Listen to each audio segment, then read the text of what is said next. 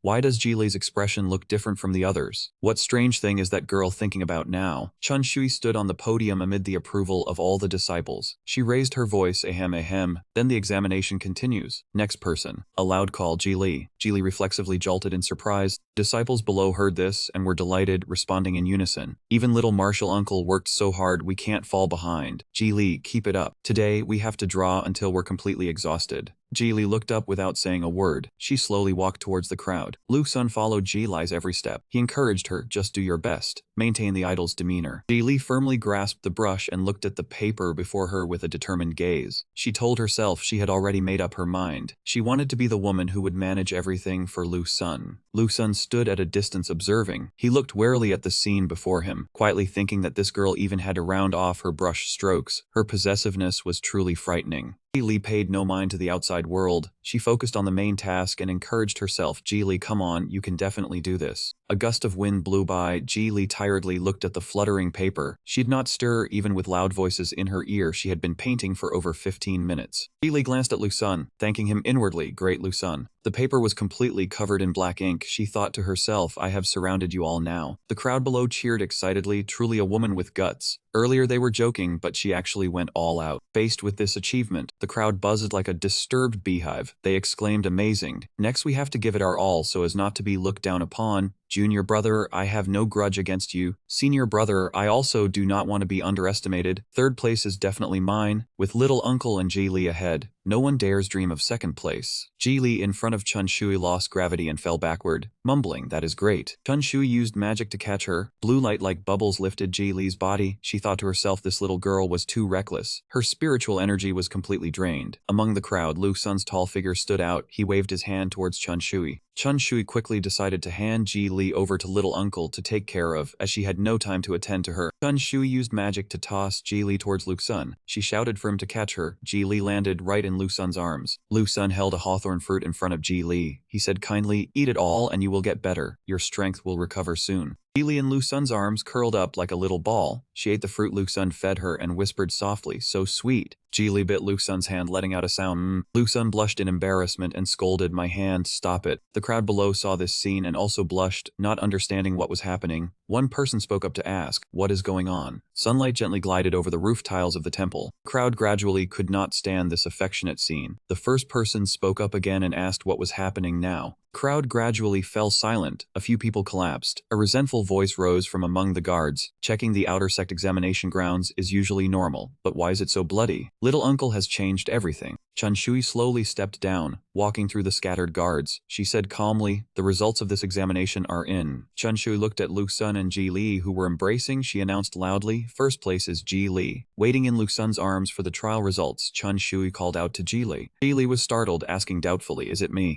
After learning the results, Lu Sun struck a cool pose beside Ji Li. Everyone cheered happily. Teacher Ji Li seemed not to believe it. Lu Sun smiled and said, "Of course it is you. How could I as the little senior uncle compete for a prize with a junior?" The disciples admired and exclaimed, "Is this the vision of little senior uncle? So broad. I want to learn from this too." At that moment, the system displayed a notification that reputation points had increased by over 2,000. Lu Sun thought happily, "My position as the demon sect's idol is getting more and more solid. All of you work hard to increase my reputation points." On the other hand, facing the applause, Ji Li showed obvious happiness. "I became the first just like that." After giving Ji Li a gift, Lu Sun tilted his head and praised her performance as not bad. Ji Li blushed embarrassingly and replied, "Ah, thank you." On one side, sect leader Shen Yan held a pile of spirit stones in his hands like a baby, smiling brightly and flexing proudly. "I told you Ji Li would win. Do you believe me now?" Looking at Ji Li, Shen Yan grinned with great satisfaction, truly worthy of being my disciple. Behind, the other sect leaders also had shining eyes full of desire, each harboring scheming thoughts. Shen Yan, who was usually alert and stingy, immediately activated his defensive mode. "Not good. These people have set their eyes on my disciple. Compared to good resources, good teaching attitude, cultivation techniques that are not prone to deviation, I truly have no disadvantage." Looking at the sect leaders with eyes shining like headlights, Shen Yan said to himself, "I must think of a way to divert their attention, create a sense of crisis like a storm is coming." After a moment, Shen Yan happily exclaimed, "Got it." Thinking this, Shen Yan turned his head and said softly, "Everyone, there is a matter that should have been discussed when the master returns to the mountain, but the master will not return soon, so let us discuss it now." Everyone asked in surprise, "What matter is so serious?" Shen Yan turned around pretending to be understanding. "Earlier when little uncle jumped into the abyss, you all must have felt that invisible pressure." Sect leaders nodded and said yes. "With our strength, we still do not know who it was. It seems the master did not care." Shen Yan raised his head and asked, "So you are not worried? What if they appear next time and cause obstacles for the demon sect?" Hearing this, the sect leaders immediately fell into the trap. "Yes. If they have ill intent, it is not good. We must think of a way to respond." Someone shouted that others cannot be allowed to look down on the demon sect. Shen Yan smugly thought they had all taken the bait. That power could very well have been released by the master who is in seclusion, then smiled broadly. "Let us discuss it carefully." At the same time, Ji Li happily walked with Lu Sun. The two laughed and joked merrily. Shen Yan silently confirmed, "The little girl is my disciple. No one can take her away." After returning to his room, Lu Sun's information was updated. Level 4 could be upgraded, 12,150 out of 3,000. He calmly calculated, experience points are now 12,150. Completing the mission and leveling up to 2 used up some. Unexpectedly, it was still near there. Then he stretched, haha, must save up, still need to level up skills later. Having said that, Lu Sun straightened his back and lay down on his beloved bed. In the dreamscape, a gentle breeze blew Lu Sun's long hair. He suddenly realized the illusion around him, shouting in frustration, "Damn it." In the end, Lu Sun had to go through another exhausting night. The next morning, Lu Sun tremblingly dragged his tired body out to the porch, mumbling to himself, 19 times. I did it 19 times in one night again. At the same time, Mao Nanbai lazily lay on her back chewing a pastry, asking little junior brother, "Why do you look like you just spent 7 days in a brothel?" Lu Sun tiredly rubbed his head, "Hush hush, what is the big deal? I can take even more." Mao Nanbai then asked curiously, "Did you comprehend the sword heart? How does it feel?" After stuffing down a pastry, Lu Sun replied indifferently, "Yes, but there is no sensation. Just a bit noisy. Everything else is the same." Thinking to himself, it is like leveling up, flashy effects. The only feeling is slightly dazzling. Suddenly Manbai exclaimed in surprise, "What is that?" Lu Sun replied carelessly, "Not sure. Anyway, it feels very fast over in a few seconds." Hearing this, Nanbei remarked, "Then you are really fast too." Then she continued, "Oh right, you have comprehended the sword heart but do not have a sword yet." Lu Sun suddenly fell silent. After thinking, he stood up and bowed gratefully. "Many thanks to fourth senior sister for the sword." Not expecting herself to be tricked, Mao Nanbai immediately bristled, her hands clenched, her claws fully extended, screaming internally. Mao Nanbai put on a sulky expression, turning her face away. The act of turning her back explained the idiom, meaning she did not want to pay attention to him. Lu Xun, seeing this, was speechless, not knowing how to react. A ticking sound rang out, and Lu Xun was startled when the system beeped again. The system reported that the internal beta testers were about to log in. Lu Xun wondered, internal beta test? He rubbed his chin while reading the notification, wondering why the disposable pawns were arriving so soon. Mao Nanbai turned into a cat and jumped onto his head, acting spoiled. What are you laughing at? Then she urged him to bring lunch to second senior sister, who was still asking for pumpkin porridge. He argued back, asking who exactly she was delivering the meal for. Mao Nanbei just meowed a few times, and the two of them went to prepare together. A short while later, in the cool bamboo forest, beside the stone slab where Xiao Man was cultivating, they ate until they were stuffed. Lu Xun and Nanbei leaned against each other, sighing, feeling they had no face left. Nanbei exclaimed, the pumpkin was so delicious. While resting, Lu Xun started worrying again. He felt annoyed, the stupid players were about to come in, and he was only level 4, too low. He told himself he had to level up immediately, so he stood up, though he was a bit unsteady from being full. Bowing respectfully to Xiao Man, he said he would bring lunch again at noon. In his heart, he thought cultivation was bitter, but he could not afford to delay. Xiao Man kept her eyes closed in concentration and replied curtly,